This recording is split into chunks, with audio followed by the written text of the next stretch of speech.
In tonight's reality check, an outdated paging system could cost lives. Volunteer firefighters say some pages for emergencies simply aren't coming through. Local 15's Stephen Quinn looks into what's being done to protect you and your home in these communities. With less funding and fewer men, the mission of a volunteer fire department can seem like an uphill battle. That lack of funding means that instead of using one of these, some in Mobile County are left with an outdated paging system. The system we got now is not working. For Satsuma Fire Chief Clyde Miller, that realization came on February 21st. That's when his firefighters responded to this home engulfed in flames. Chief Miller paged for backup from volunteers and from a nearby station. Those pages never went through.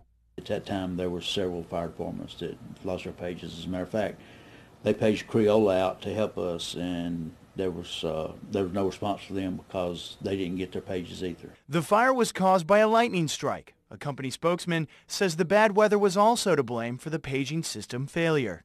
And one of our facilities did take a lightning strike, and it did damage the transmitter for our equipment. The pagers are designed by Callis, a local company recently bought by C-Spire.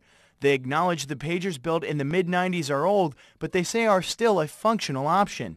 Chief Miller wasn't convinced. His city fire department switched to a system that utilizes text messaging to personal cell phones.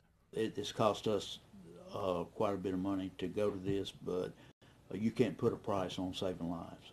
Creola Fire Chief Jeff Reeves serves as president of the Mobile County Association of Volunteer Fire Chiefs. As a municipality, his department also is able to afford more expensive technology. He says other volunteer stations aren't so lucky. If the funds are there, I would say they could do it, but a lot of these guys work off of donations and grant money, and they just don't have the funds to do it. The Mobile County Communications Board met last Monday, and Eric Lindsley has now been tasked with finding a solution for these underfunded stations. We're going to do our homework. We're going to see what kind of solutions are out there, see what kind of problems, talk to our peers. That's a reasonable thing to do. Ask your neighbor, how does he do it? In a business where the stakes are often life or death, Chief Speaks says the time is now.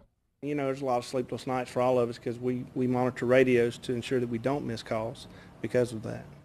Lindsley says he will also study the communication systems from elite fire stations outside of Washington, D.C. He doesn't have a timetable for when the new technology could be made available to those volunteer firefighters.